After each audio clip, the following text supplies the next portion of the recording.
Welcome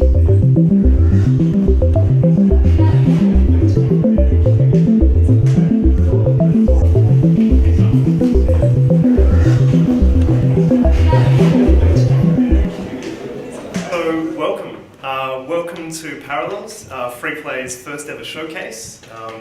You might be aware that Freeplay's sort of turned 10 years old this year, and so after 10 years, I guess we've found a new format to experiment with. I'm Dan Golding, journalist, academic, and now the director of Freeplay.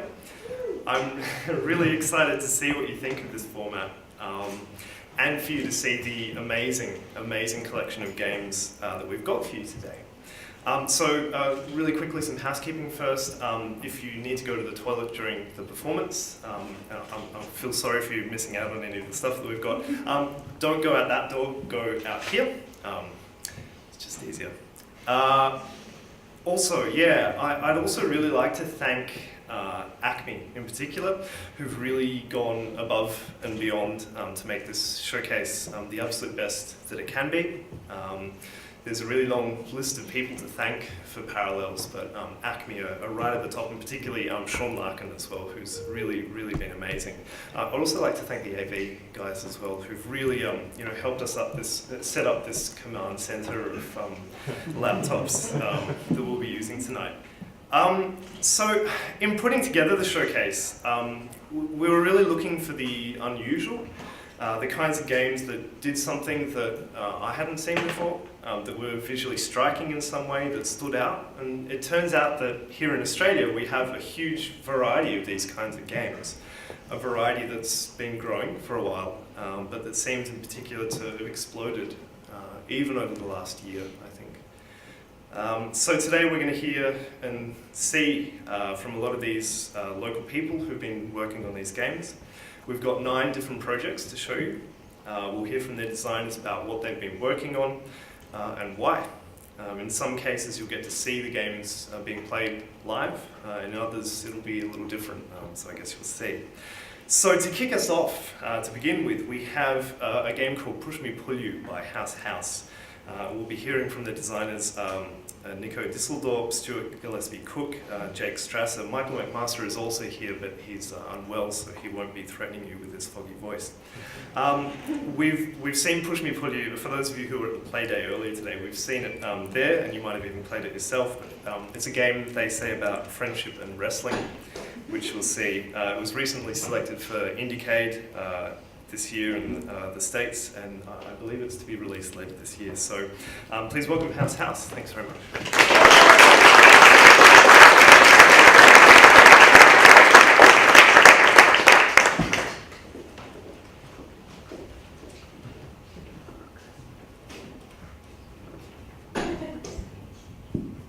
Cool, hi everyone. Swear House, this is Nico, Jake, and I'm Stuart. This is our game, Push Me Pull You. If Jake can find the buttons. Okay. So we've got a little video here of the game in action. It's a sports game for you and 3 friends. So 4 of you will sit down on the couch, and each of you control the end of one of these creatures and wrestle each other for a ball. So we're going to since maybe what? Yeah, we started this. This year? Yeah, at the beginning of the year, and we wanted to talk to you a little bit about what led us to it and how it ended up being the way it is.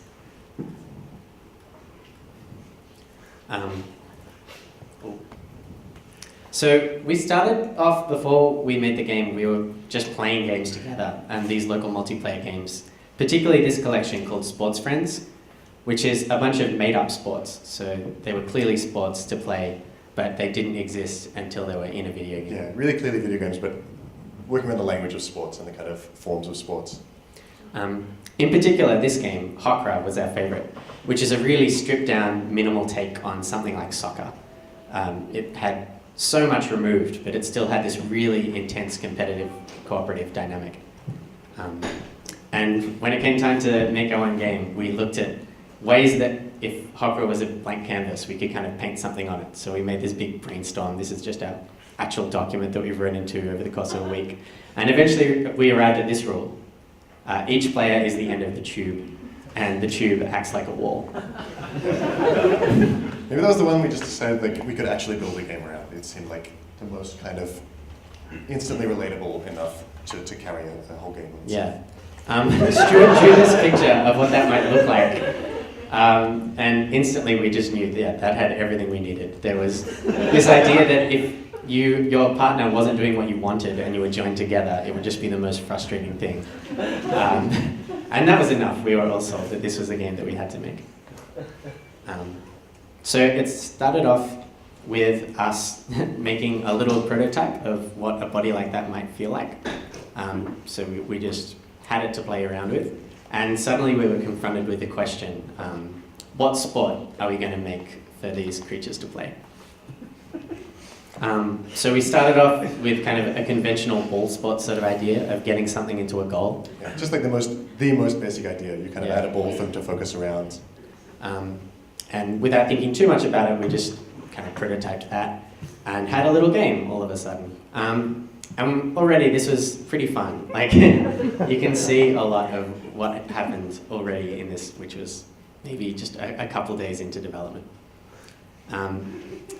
And alongside this, we were asking ourselves questions about what kind of sport this was.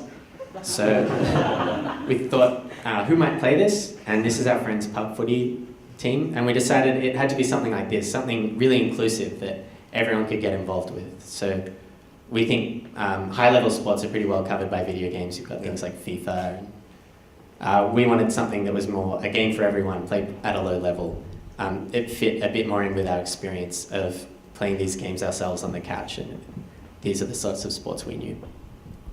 Yeah, we started thinking about characterization for these sort of bodies that we had, and Nico punched in some stuff. Yeah, we decided we had to make them look like people, and somehow accidentally ended up with this. Was our first attempt. I guess the number for how long an arm should be, and I guessed way wrong.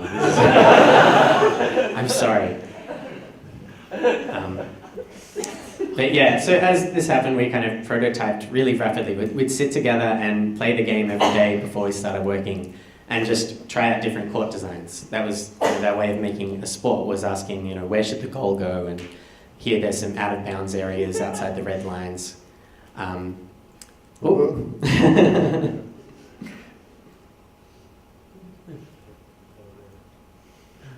We've lost it. And yeah, we'd just play and see what had changed every time we opened up the game. So even at this stage, we kind of realized that the most interesting interactions that we had in our game was when they were kind of smushing up against each other and like bodies were colliding with each other and all this kind of stuff. There was almost a problem where when someone grabbed the ball and ran towards a goal, you'd just be chasing them and you couldn't really catch up. So we tried to make a court design that would have less chasing and less moving. And instead, once you reach the goal, you'd have to keep it there. Yeah, to really kind of force you to kind of interact with someone. So here's 2 different goals, and once you bring it in, the goal starts shrinking. And you'd have to capture it. That's okay, we can jump to the next one. And this kind of had a lot of good to it, but we realized if this is what it is, it's not really a ball sport the way we think of it anymore. It didn't really feel like soccer to run the ball over and try and keep it in one place. In fact, the interaction we were trying to promote was completely different. The game was more like wrestling. So once we came to that realization, we realized the problem that we had been solved before. You don't play wrestling in a giant field and run from one side to the other, trying to drag someone into a goal. Wrestling's played in a ring. So we settled on this court design where it's a circle and the ball's constantly in play and constantly scoring for one team or the other. If they bring it into their half, it's just your job to run over and take it back. And because the field's so small, the bodies were constantly pressed up against each other and doing these weird cracklings and all this sort of stuff. And for a while we thought, okay, so we found our court design, maybe we have to add something else like grabbing or sprinting, some extra buttons, but we found that there was a lot of depth in here, and more importantly, the depth was really fluid. It kind of emerged naturally from the physics that we had. And because it was a cooperative game, you'd have to find names for the weird tactics and formations that you were making with your players. So people were looking at what was on the screen and then trying to describe it to their partner so they could use it as a strategy. Yeah, in such ways you could communicate it quickly and easily. And this visual language emerged from this. So one of them is the snail. So that's kind of a basic way to grab the ball, is to wrap it up in this spiral shape. And you'll always hear people who play the game for the first time say, just get in a snail or something like that. That's the kind of the subversion of the snail, when you kind of get in between them and wrap it up like doubly around yourself. These kind of more advanced level plays. Is emptying the bag. You'll see this sometimes. And more importantly, people would make their own ones of these names as they were going. So it's not just ones that we've made up for people. Yeah. People would see something on the screen and then instantly try and tell their partner, yeah, do that again. I don't know. What have we heard recently? There's like a locked bag where you try and seal up the ends with yourself. Yeah, there's the snail pusher, which we just said was more of a carousel Yeah. operator. But yeah, sending out builds to maybe people in other cities or in other places and hearing them come up with their own little strategies like this is really nice. That's always like what we want to hear from the game. So yeah, it all came together and it has ended up like this at the moment. Thanks very much. Yeah, thanks everyone.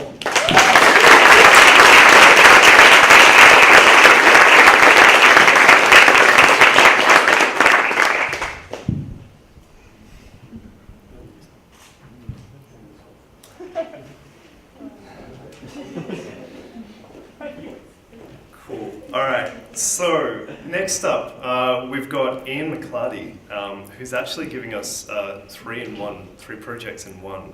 He's going to be talking about Action Painting Pro, Gonubie Hotel, and Boost. Ian makes amazing little games in his spare time. He made Boson X, which if you're at the play day today, you would have played. And he's going to show us the three now. So join me in welcoming.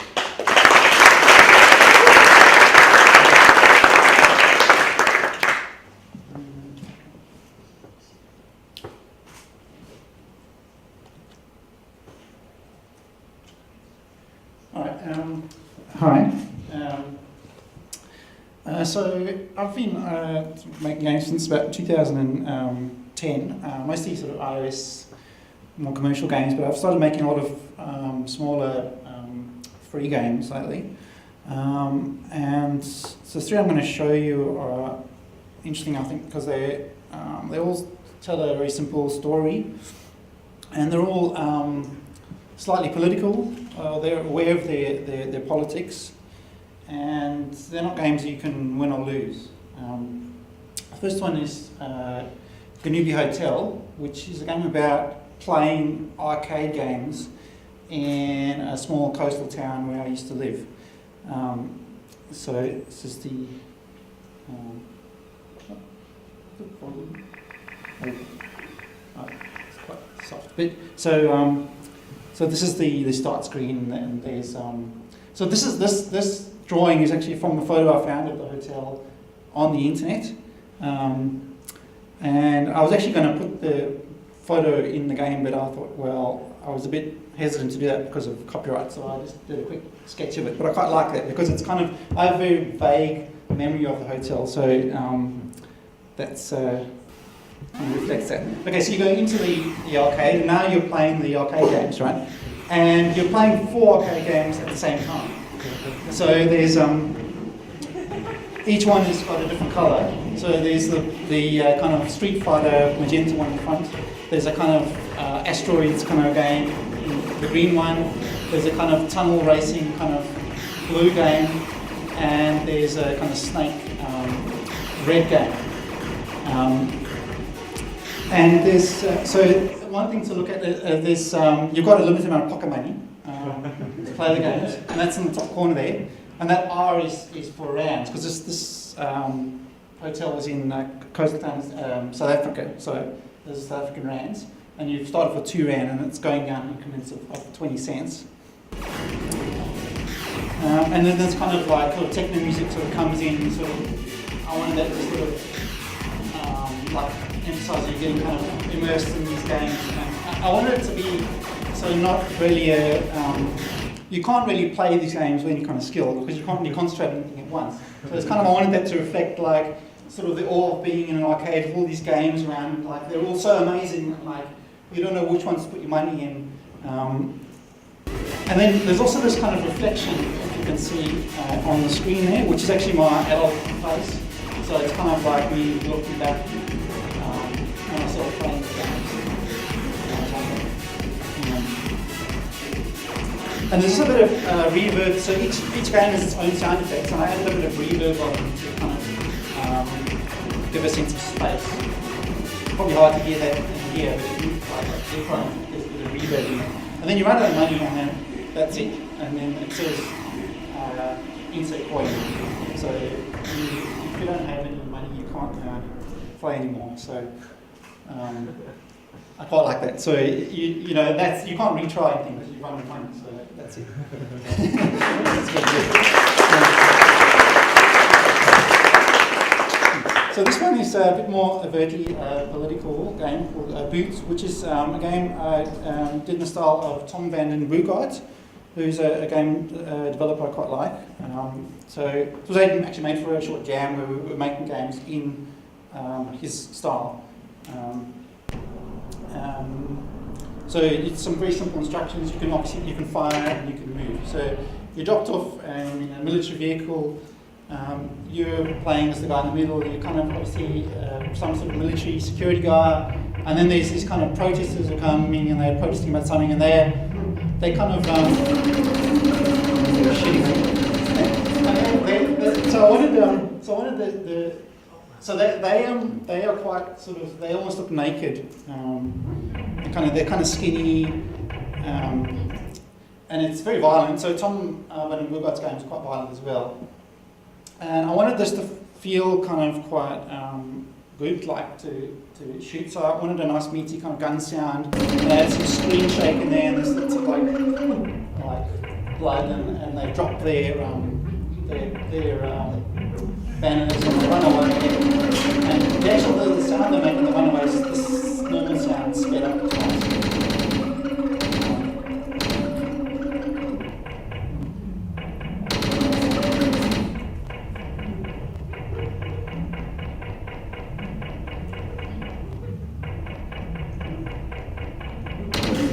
And then all of a sudden one of them shoots back at you, and there's nothing you can do to stop that. And I wanted that to be very sudden and kind of unexpected. And so the gunman fires 3 shots, like 3 kind of shots with a kind of bit of pause between them. So it's kind of very deliberate, kind of, and there's a bit of like hatred in there, which is understandable. And then they all kind of come and gather around. And what I also like about this, the art style in this, is so all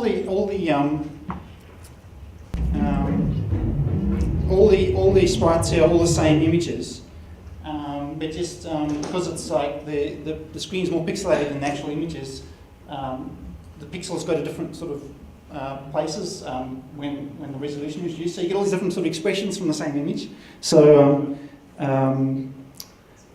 like you can see the gunman has a different expression to the other one. So I quite like that kind of the way you get all these like extra expressions just from the same image just by reducing the resolution. Okay, this one's called Action Painting Pro. This is a game about the creative process.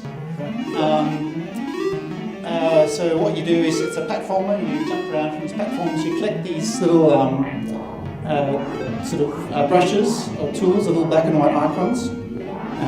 So like a little paintbrush there, and that changes some parameters of the paint that's emitting from your body, or has some other effect on the painting in the background. And then you've also got these metrics at the top, and if those run out, then the platforms disappear and you fall off the bottom of the screen. And they're represented with some abstract icons. The first one is a heart, the second one is $, the third one is a little light bulb. So they're a little bit ambiguous. Like the heart could be like passion, or could be your actual physical health, or could be the support of a loved one, or something like that. So these are the things you kind of need to keep up to create the picture. And then, so the platforms, every time you collect something, the platforms will shift around, so it's to kind of encourage you to jump around the screen. The audio is very chaotic for the most part. So it's 30 different tracks that are played at either normal speed, half speed, double speed, and 4 of them are played at the same time, and they sort of vary randomly. The tracks will change randomly, and I wanted it to be mostly discordant, but then every now and then they'll kind of come together into something which kind of sounds interesting. And for me, like a lot of like creating stuff is sort of just groping around until we sort of find something that sort of works.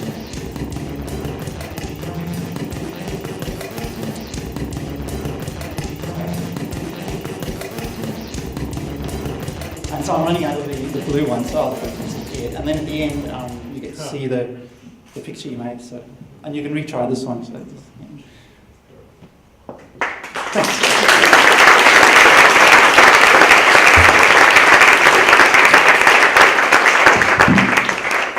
Thanks very much, Ian. All right, so next up we have Magister Ludi. This is a game that was commissioned by Experimenta, actually, and will shortly be on show there as well.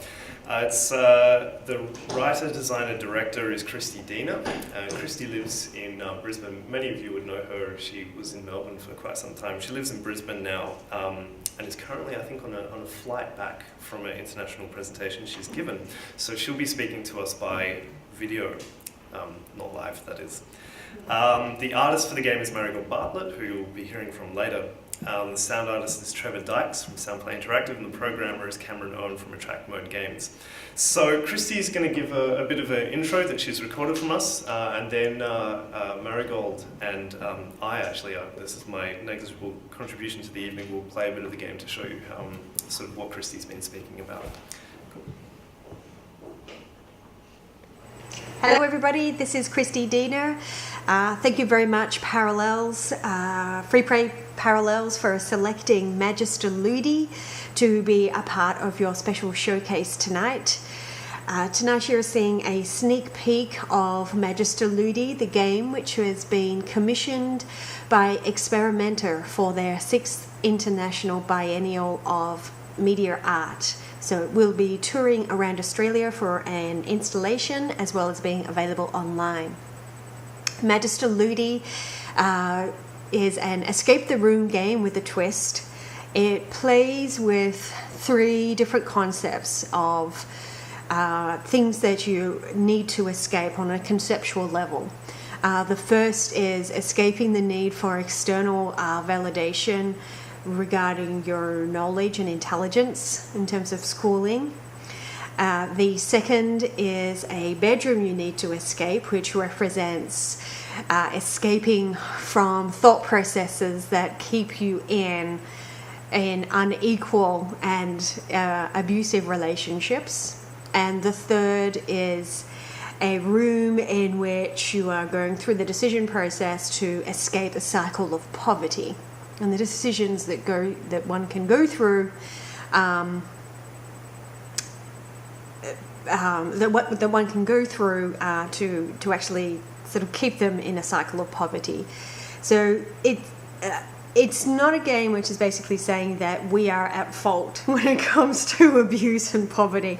Not at all. It's about the things that I have realized in myself. That, for instance, when you walk away from an abusive relationship, like I have, there's a couple of thought processes, well, sort of actions I think that needed to be undertaken. One is understanding that the other person and the way they think, the way an abuser thinks, and the techniques and the tactics that they use. But then 2, to also recognize the thought processes in my head that kept me from seeing these, or to kept me from denying their existence, or just kept me there no matter what. And so the same with cycles of poverty, how I can, in the past have allowed myself to get into really dire straits and so I don't want to do that anymore. So it's about sharing the thought processes I've been through to avoid that. So hopefully it is, so in one way it's a personal game, in another way it's a transformational game, potentially transformational game for people who are on the path of that sort of conscious rewriting of the self, if you like. The title Magister Ludi is an allusion to Hermann Hesse's novel The Glass Bead Game, in which scholars use the game form to actually to understand life and understand themselves even more. It's not set exactly in the world, but it is drawing on the paradigm of the game of games, for those who know of it. For this project, I've brought on a great team of people. The visual artist is Goldie, or Marigold Bartlett. She worked on a card game with me, and she is on this project as well, sharing her wonderful art as the visual artist. The sound designer and composer on the project is Trevor Dikes, who worked with me on my other project, Authentic in All Caps, and the programmer is Cameron Owen, a developer in a company called Attract Mode Games, who's just released a game called Tail Drift, and he's working on the programming and bringing it all together, and I'm doing the writing and design and directing of the project. So I look forward to hearing any thoughts and feedback you may have about this game, and I hope you enjoy delving through this sneak peek that we have for you tonight.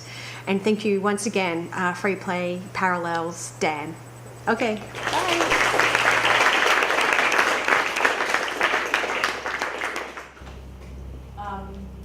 There are 3 spaces that I had to create for the game. This is the second, and it represents escaping a relationship that's toxic. So the choices that I made, I tried to keep it very monochromatic apart from the outside world, just to create a difference between the spaces. If you end up seeing this on your screen at any point in time, the detail is quite rough. It's jagged around the edges,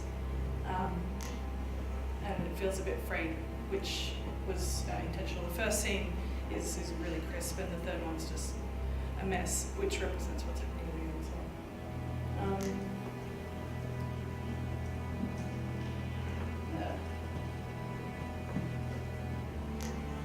It's very pre-release.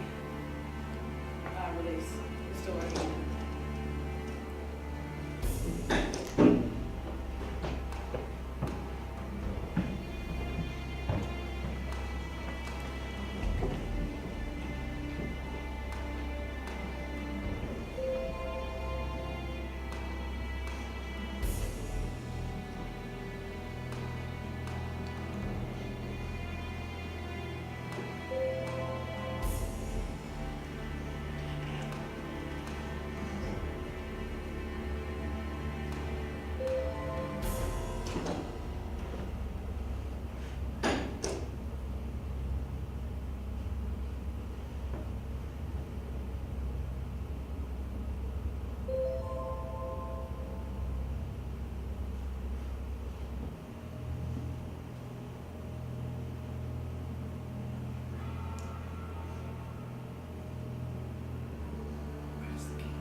Hopefully we'll have Christy to tell you about this now. Yeah. Great. Cool.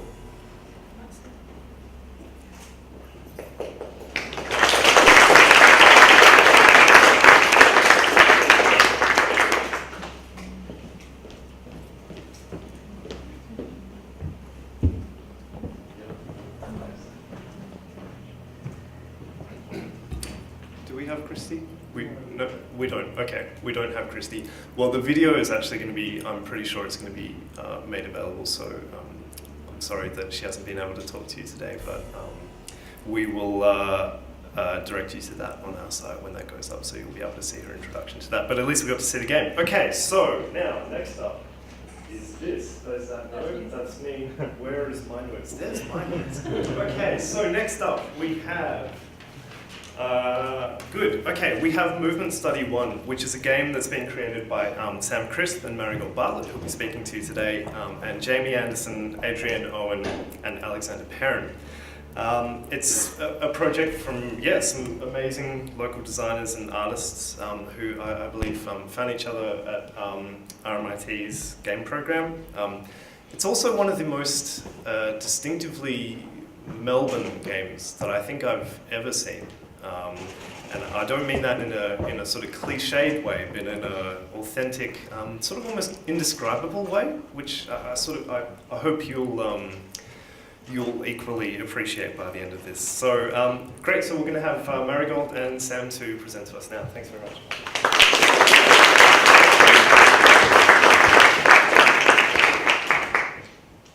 Alex, I'm going to need you to log in. I don't know your password. So. I know plenty about this game. I can talk about this one.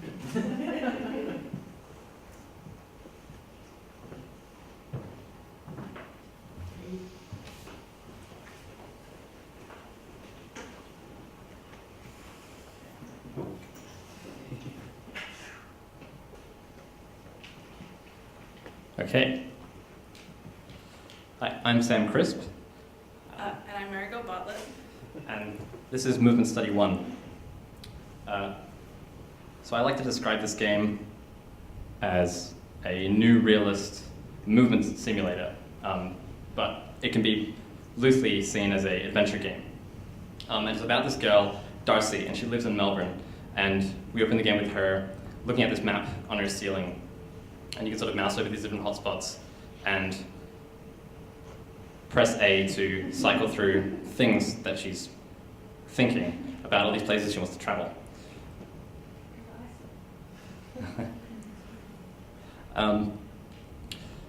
But she's not so hot in Melbourne. This is like a place she kind of wants to get out of, which through the course of the story you'll kind of see why. So the aim of the game was to initially attempt to portray a character through the movement that you have through the space, and try to eschew the kind of traditional ways that video games tend to express narrative, like environmental storytelling. So unlike a game like Gone Home, for instance, where you can sort of scrutinize all the detail in the environment, all the visual style in this game is really abstracted away, so it's less about what's in the environment and more about how your character interacts with it.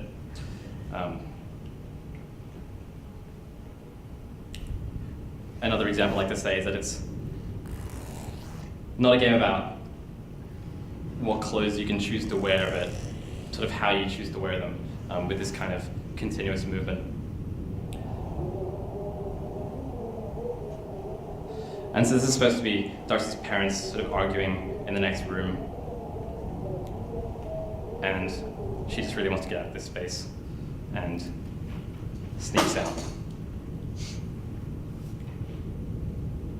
So she's supposed to be someone whose confidence is really expressed through the way that you move around a video game space, typically, like by expressing your dominance, like as a player would over the space. But the difference here is that all of her dominance, the way she moves around a room so confidently, it's supposed to portray the sense that it's kind of being put on. It's kind of being stripped away from her. It's developed probably out of desperation.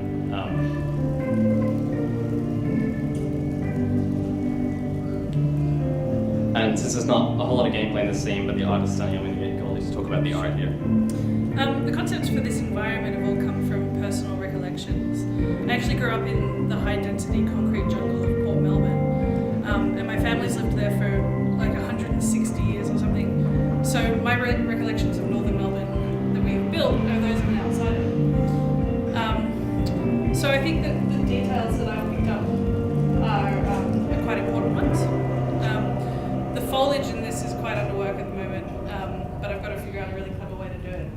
that's on my later list. Howard Arkley's iconic suburban series was indeed studied during this walk scene, which is brought up again and again.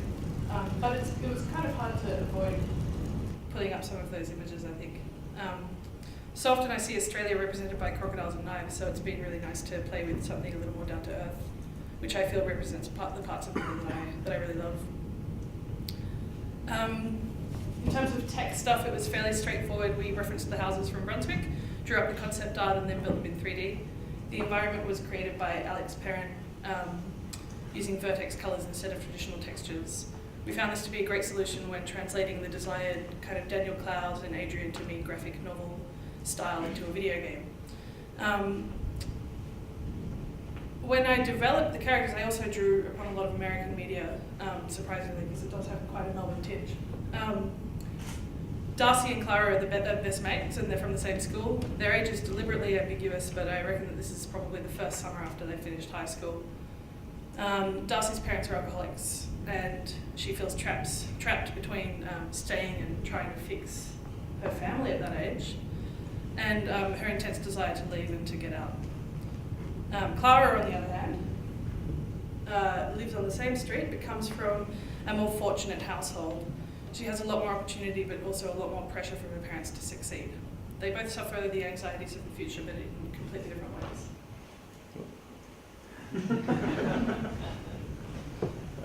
So I'm going to jump ahead here to the next scene.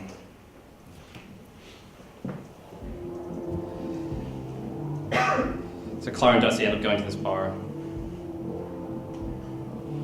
And this is the only scene in the game where we remove all movement. And here you actually get to have selection over what Darcy says in conversation. It's basically just a hypertext embedded in the center of here.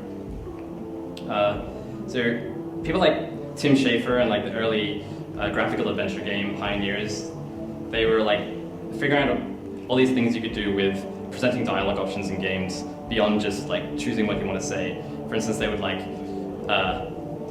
use dialogue options as a way to tell 4 different jokes at once in a way that you couldn't just do if someone just said 4 funny responses in sequence to a thing. But it doesn't really matter which one you select, it's that you get to see them all. And then in games like Telltale's The Walking Dead, they take this even further and use sort of things that you don't say, things that you see that your character can choose to express things about their character. And there's all this really exciting stuff going on in hypertext and Twine, and you can probably see some Kentucky Route Zero influence sort of making its way in here. And in the scene we wanted to use dialogue options to express the ambivalence of a character, to portray, to not so much make you choose how Darcy responds to something, but for that to be set and for you to choose 2 different ways to articulate it, which may spin the conversation in 2 different ways. And this whole scene's about this miscommunication between them. And as we go on, the things you select start to not actually map to what she verbalizes. And then by the end of it, she's kind of saying vastly different things. And there are a couple different ways this conversation could play out. And you get a different kind of piece of information from each of them. And if you play it like 5 times and get every different ending, you'll kind of get the whole picture. But the thing is, you have to play it multiple times to do that, and these characters can't. They will never get the full picture. They never really understand what's going on. They can only have this sort of not quite getting it, and not quite getting each other. I'm just going to skip ahead to the next scene. Ideally, the whole thing would be movement-driven, like that was our initial plan, but excuse the way they awkwardly shuffle into this room. It's a work in progress. But that conversation ends on an awkward note, like a couple different awkward notes, and you can never sort of fully resolve it. And here Clara's offering for you to stay the night, and so we have one final choice, but it's not a choice of dialogue, it's a choice of movement, whether you kind of accept her invitation or go.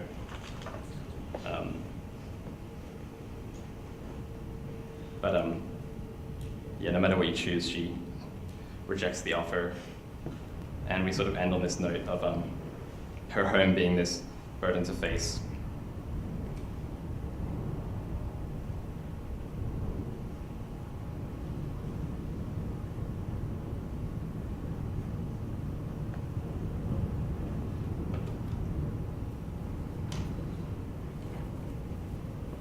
that's pretty much the game.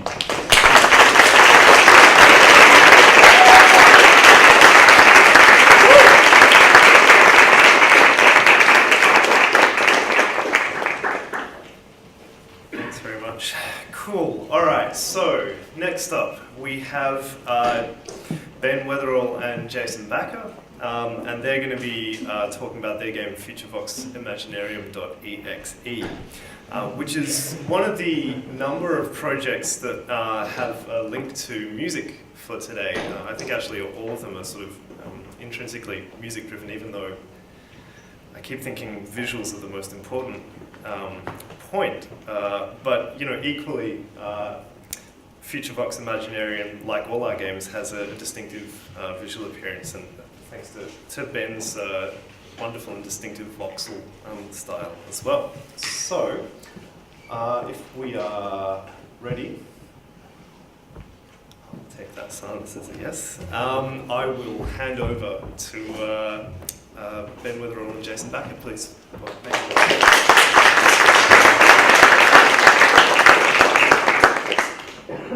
Hello. Yes, I guess just start with. Yeah, so I'm Jason, and this is Ben. We started this collaboration like a few months back when we just had like mutual friends who were each like, oh, this guy's maybe cool, maybe work with him, and then it was like the other way around as well. But it took us a while, so we decided that, we wanted to work together on something cool and whatever, but it took a while for us to figure out what that should be. So these are like our prototypes, basically? Yeah, these are like our, this is a prototype that Ben had made before, which is kind of like, the idea is Pikmin, like a Pikmin roguelike kind of game. So after we spent a few days trying to figure out what to make, we were like, oh, let's just make this in 3D.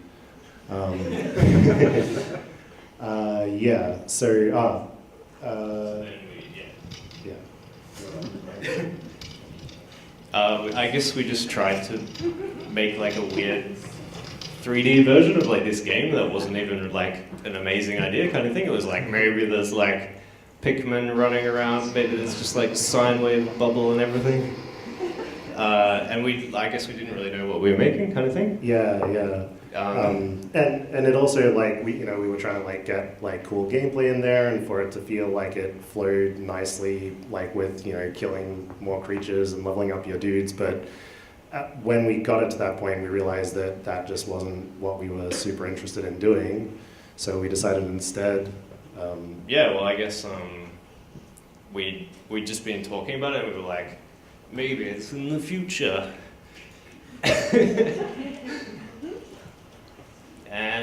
And then we like, I don't know, I'll just show it.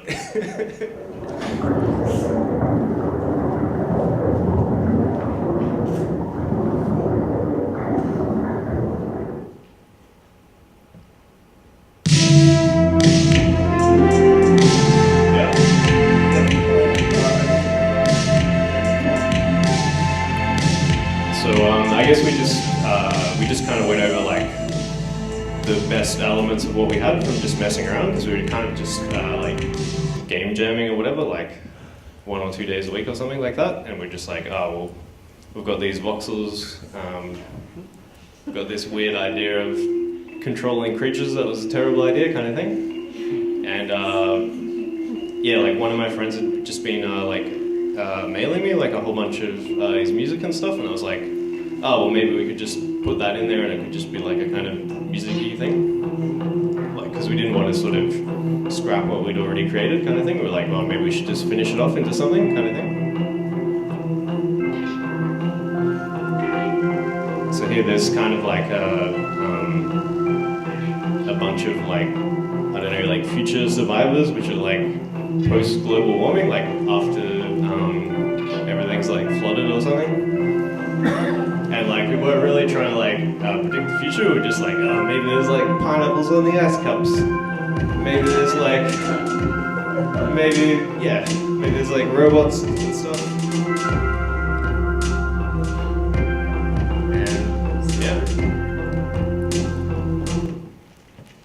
And we basically like had a whole album of songs to like make stuff to, kind of thing. So we just made a bunch of scenes like for each one.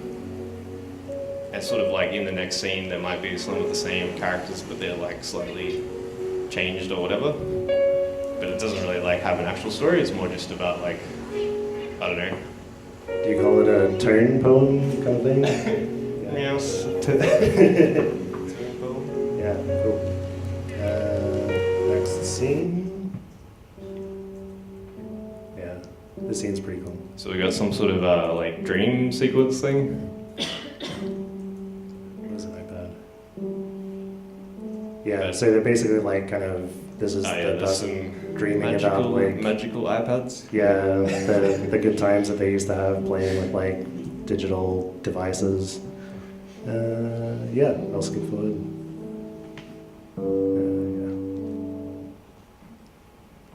And then we figured like in the future there'd probably be some sort of like food war where everyone's like, oh no, we're like fighting over the remaining pieces of the land or something like that.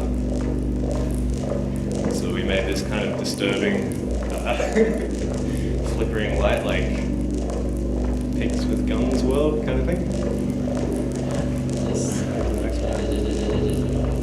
You should show like the fast forwarding cheat just because it looks awesome. So chaotic.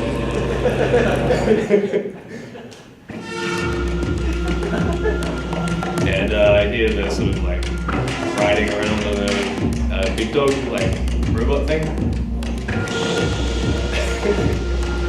And that was just because we made like a big dog for the other like earlier prototype thing, so we were like, oh, we'll just like throw it in.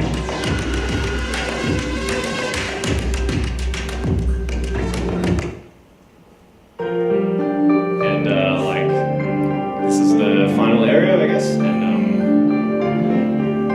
it's meant to be like Bill Gates' seed bank, like at the sort of end of the world or something. And yeah, is that the wrong one?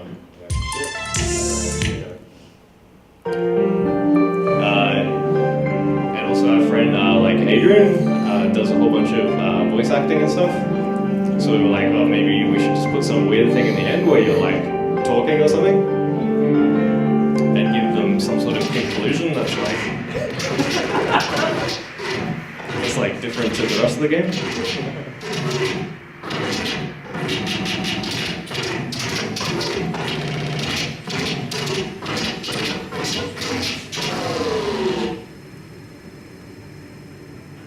Every year this is prison.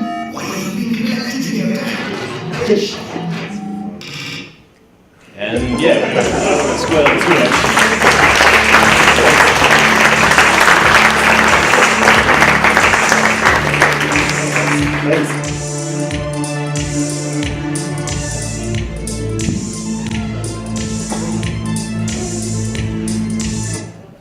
All right. Thanks very much, Ben and Jason. Okay, so next up we have Joe Wintergreen. Some of you might know Joe's work from the popular Influx that was released last year. And he's going to be talking to us, Joe's from Impromptu Games, by the way. Joe's going to be talking to us about Magenta Sunset, which is another one of these incredible looking games with a focus on minute interactivity. He's also possibly going to have a surprise for us. I think you should definitely have a surprise for us, by the way. Yep, very good. All right. Welcome, Joe.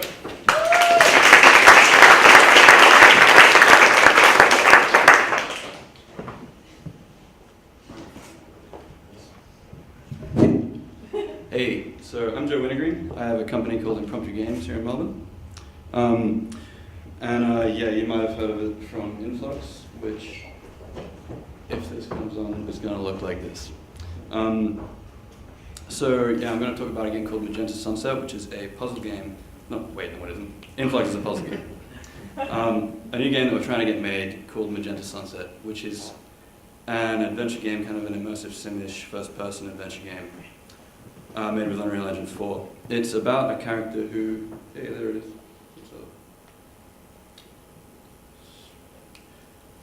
It's about a character who hears of the death of an old friend that they went to school with, and find themselves returning to the town that they grew up in together with this friend and trying to figure out what had been going on in that person's life up to that point. It's kind of tonally, it's a David Lynchian, Twin Peaksy vibe. There'll be a video later on, don't worry. It looks a bit like this. One of the things you're going to see a bit in the trailer, particularly with the car, is that it's got a focus, like Dan said, on really minute interactivity. So anything you can see, you can probably interact with in some normal human way, like opening a drawer and going through the contents, Gone Home style, or knocking on a door, or winding down your window in the car. And the car itself is super integral to the game. You spend a lot of the game driving around this beat-up old car around your old town, and you can drive it, but you can also manually open all of the doors and the bonnet and the boot and the glove box, and you can fiddle with visors and the lights and the windows and the wipers and the radio and whatever trinkets you happen to be carrying around in there, because it's your inventory as well as your transport. So if you want to keep any object you find in the game, you can just pick it up, put it in the boot, and it stays with you. And so we're hoping to extend a similar amount of interactivity to most of the environments, and to have sort of first-person diegetic adaptations of classic adventure game stuff, like the car inventory thing. Another thing we're doing is to try to keep the first-person perspective and control completely constant.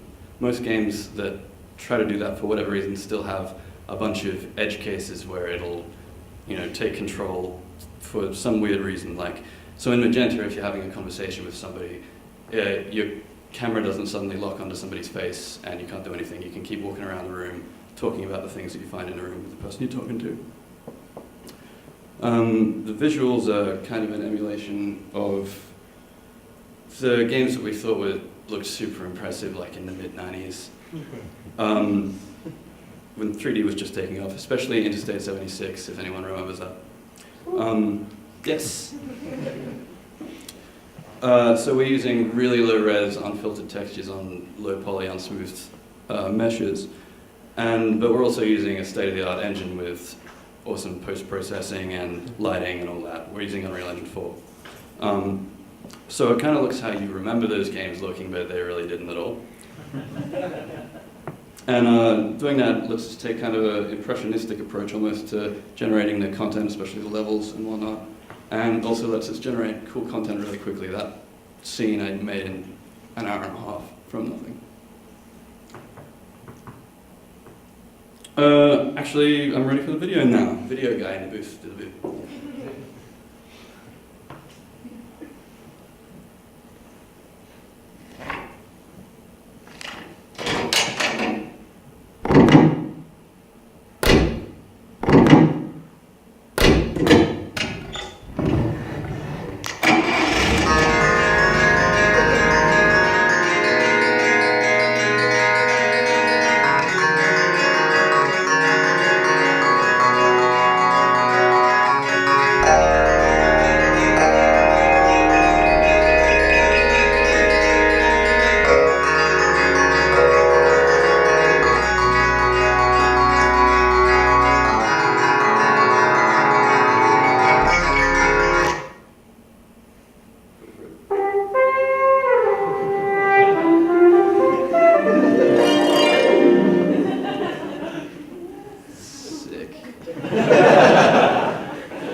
So that's all I'm really saying about Magenta, but as Dan said, I have another thing that I wasn't going to show, but now I'm going to.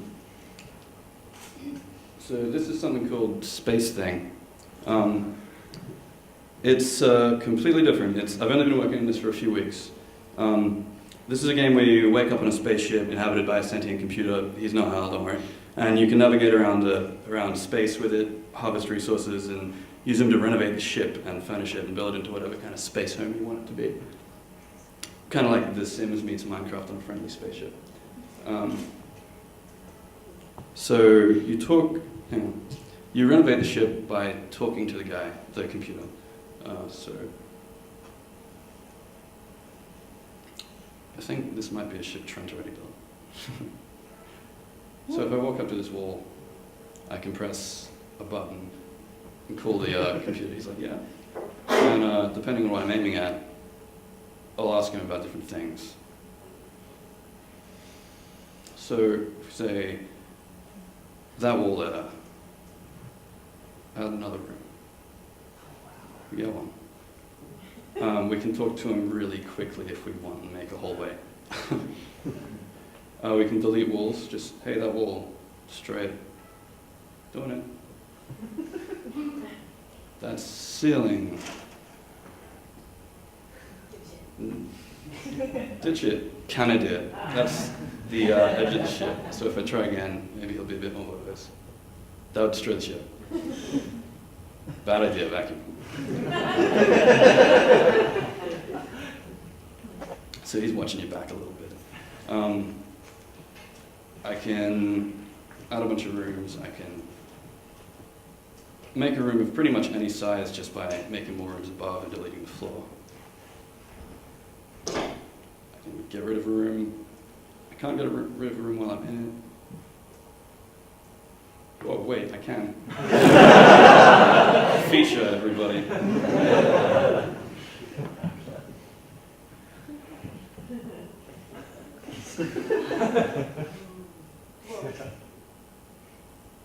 So that was Trent's ship and it's gone forever now. What? Yeah, so you can also ask for windows and stuff.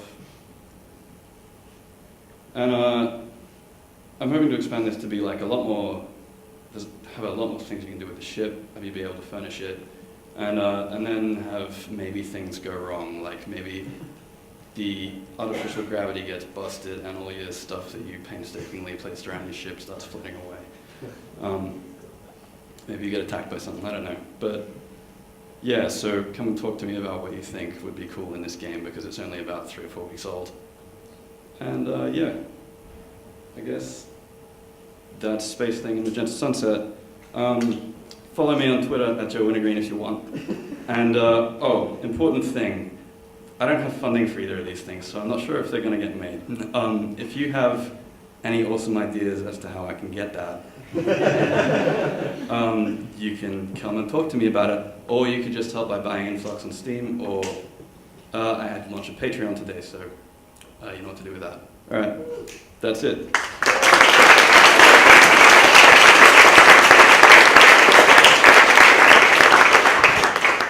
Thanks very much, Joe. If that's 3-4 weeks work, I'm kind of terrified as to what a full year would look like. Okay, right. So next up we have Alexander Perrin, who's going to come and speak to us about a game called Provision Supply Cat, which is made by Alex and Don Wilmot, who's the sound designer. And I guess I sort of keep saying how good looking all of these games are, but I sort of feel like this one game in our lineup announcement brought emails, tweets, and comments from people that I ran into, even from our fellow showcase speakers, I have to say, about its visual style. And that is what we're about to see, which is Provision Supply Cat. So, welcome, Alex.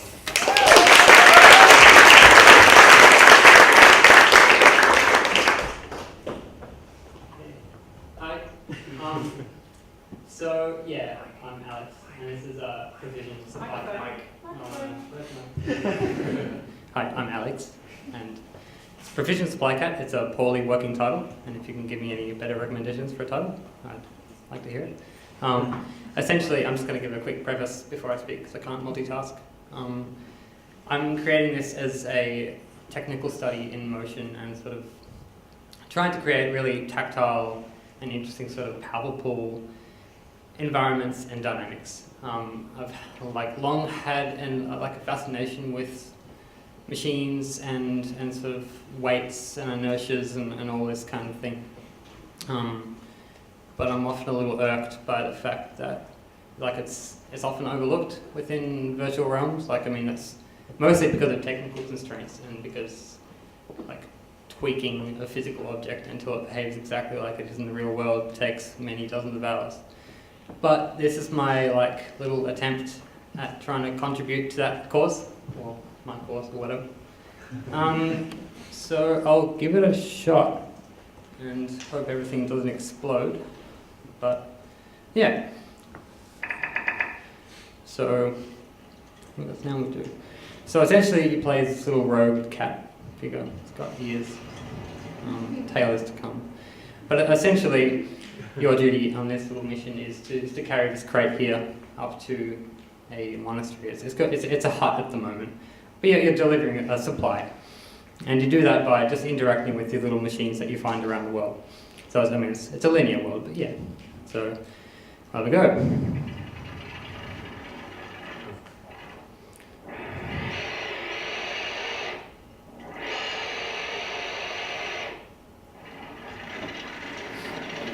So I've just tried to make everything sort of as satisfying to use as possible.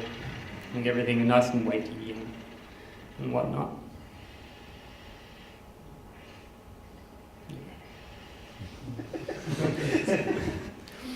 We can hop an upper now. About the crate. Oh, beautiful sounds here from Dom. Thank you, Dom. We'll go for a boat trip.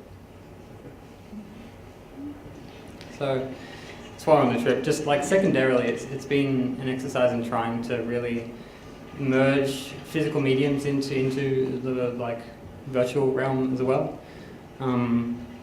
It's really difficult to do, and I find that there's often a little bit of dissonance between like the aesthetics in like what. So you look at a grey lead illustration, and you know it's all sort of like pretty in detail, and it's just amazing. And then it's often tried to be like reappropriated within virtual games, but they're often kind of just like cut and paste, and or you know text to res isn't good enough, so everything kind of looks grainy. I mean, it's all like computer limitations, but I'm trying my best to sort of like capture the aesthetics of grey illustrations like that really make them appealing.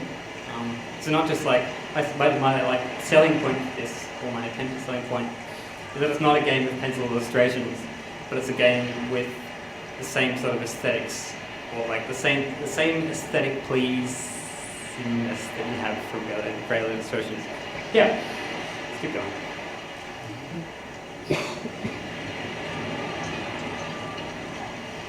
We'll get our next crane. It's mostly cranes. Everyone likes cranes. Easy.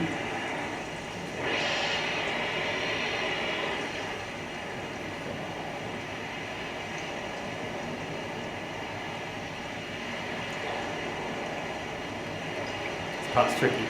Whoa.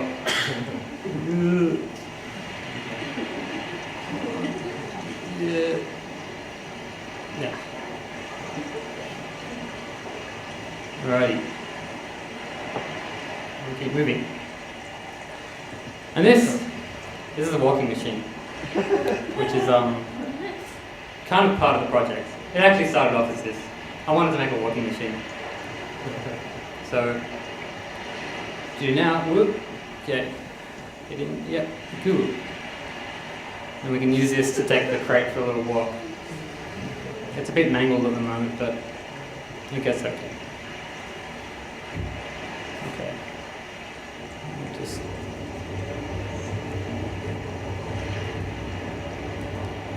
gotta wash my feet in the water, but it should be okay. Come on. Okay. Look at the crane. Yeah, okay.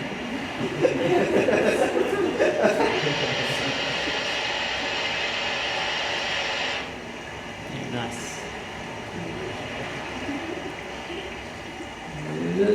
Okay. Alright, off we go.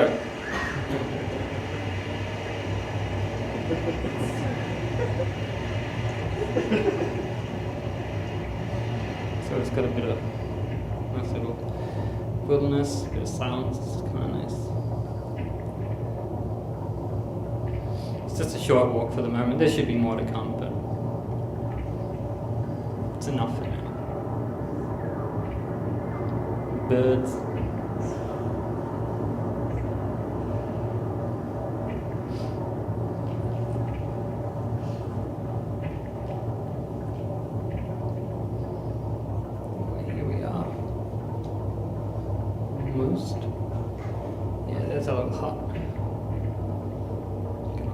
some supplies. Okay.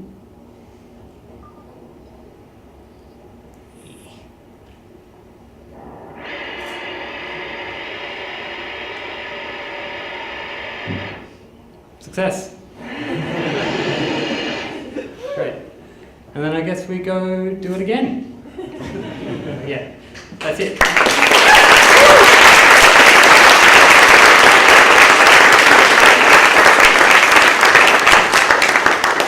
So thanks very much, Dom, and yeah, thanks everyone here for coming to see everything. It's been great.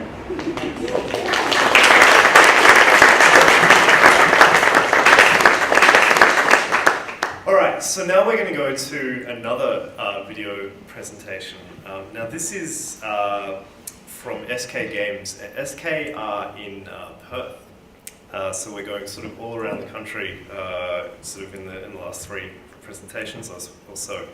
We're going to hear from Lewis and all those who worked on Bush Bash, so this game called Bush Bash in Perth, which is quite something.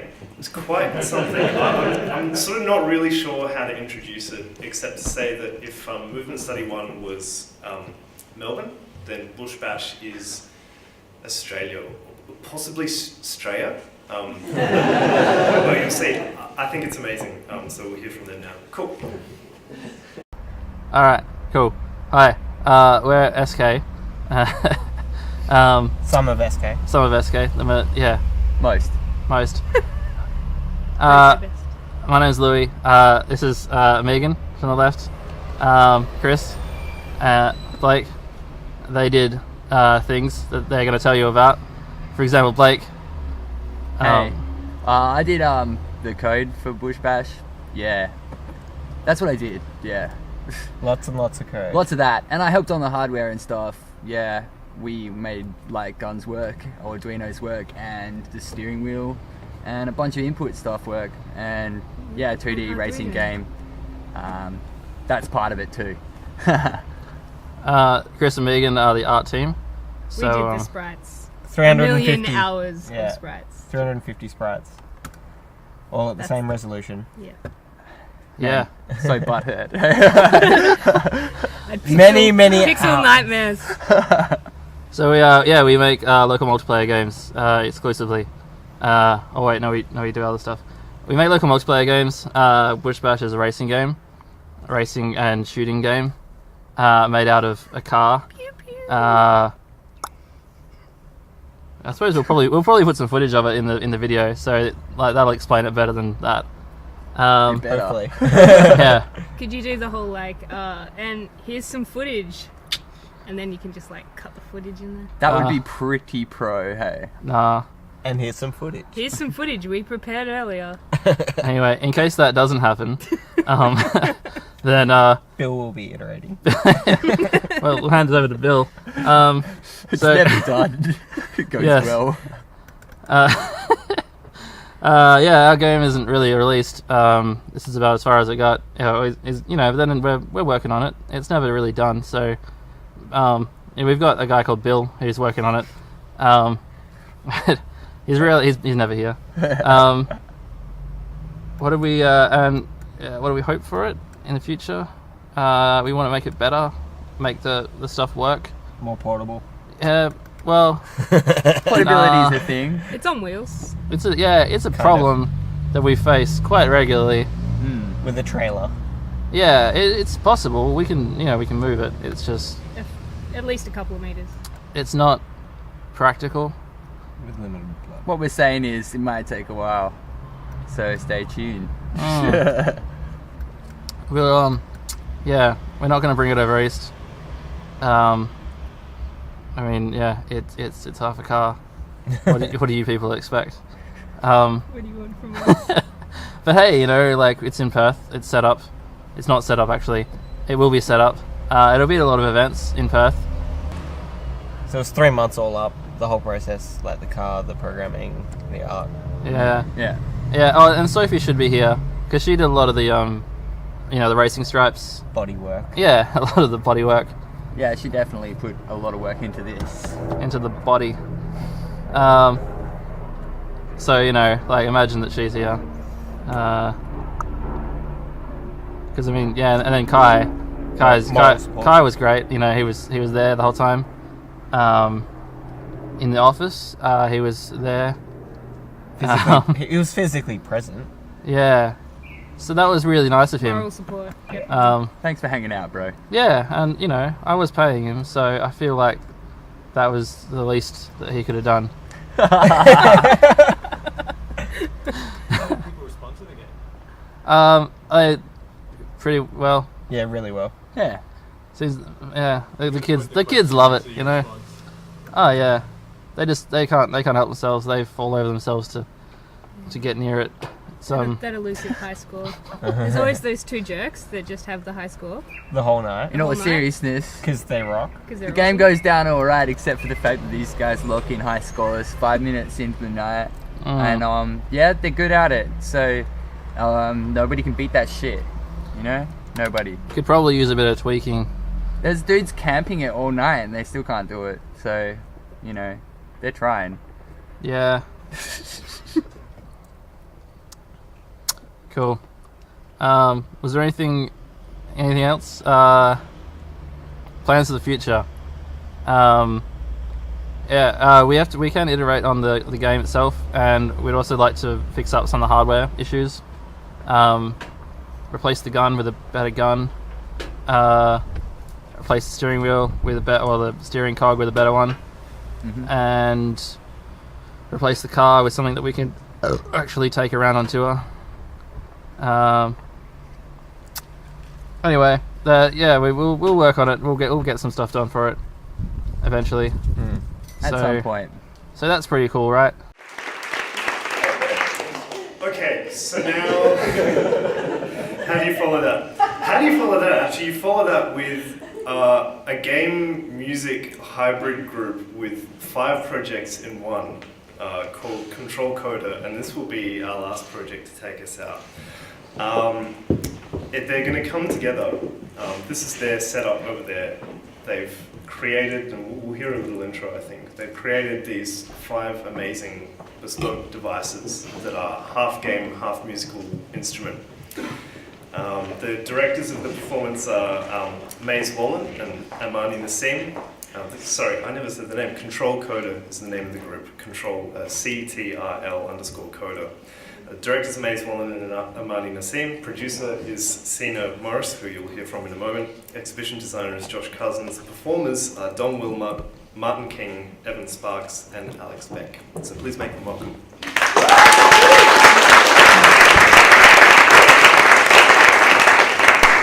Musicians can take the spots, as it is.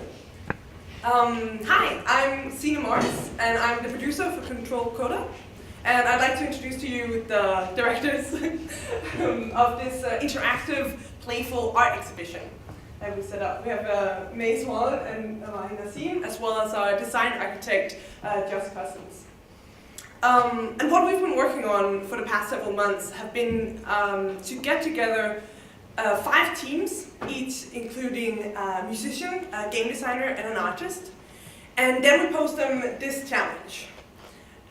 How can you create an equal role in design between music and gameplay? And the 5 instruments, which some of you may have played today earlier, each represent an interpretation of this challenge. So we have the MIDI turntable. We have what's it called? A drum pad. Keys and Etch-a-Sketch knobs, as well as proximity sensors. And each of these instruments was designed for their own game with their own musical score. And they all explore, what they have in common is that they all explore the cross-sections of instrument and controller, composition and game, as well as performance and play. So that's what we have been exploring. And for this performance, the instruments have been reinterpreted into this performance game with all their own sounds and all their own games. And what we're showing you here tonight is our very first prototype of what is the first scene of what is a much longer game with many more levels. And we just want to say thank you to Dan and to Freeplay for our ludicrous technical needs, as well as Acme for hosting us. And well, without further ado, I'd like to just introduce the players. We have on turntable, we have Evan Sparks from Team Polnick. We have on drum pad, we have Martin King from Team Drums. On proximity sensors, we have Alexander Back from Team Burton. And on Etch-a-Sketch knobs, we have Don Woolman from Team Etch-a-Synth. As well as Maze Wallin standing in for Team Spaceport with the keypad. So we're gonna do a little performance for you. I hope you enjoy it. Woo!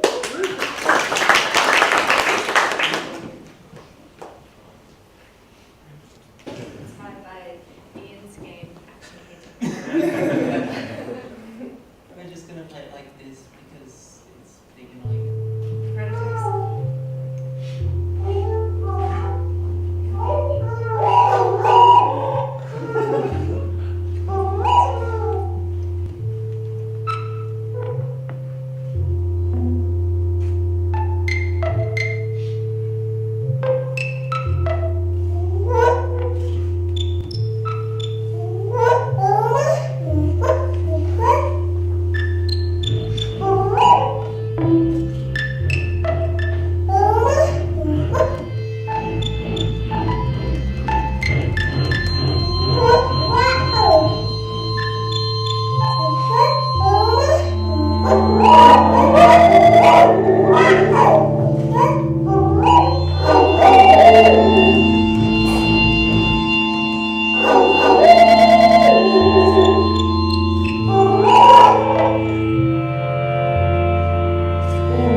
I guess this is the end for our first showcase.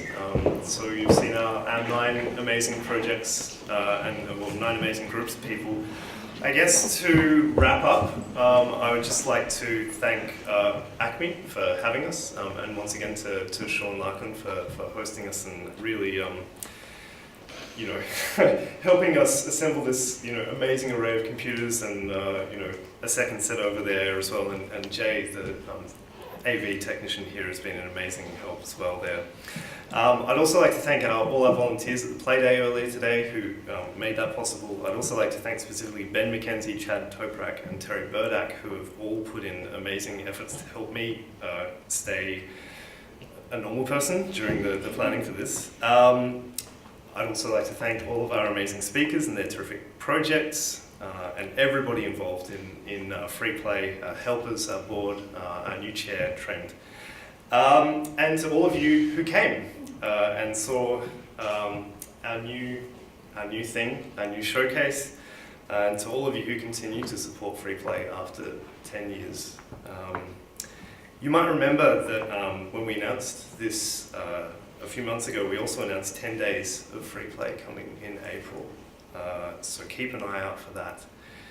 Finally, also, yeah, I don't know, I haven't actually spoken to our speakers about this, but I'm definitely going to go to Beer Deluxe after this. So if anybody wants to pursue any of our speakers about their projects or ask them questions or anything like that, well, I'm going to be there. I'll try to answer on their behalf, but hopefully some of them will come too.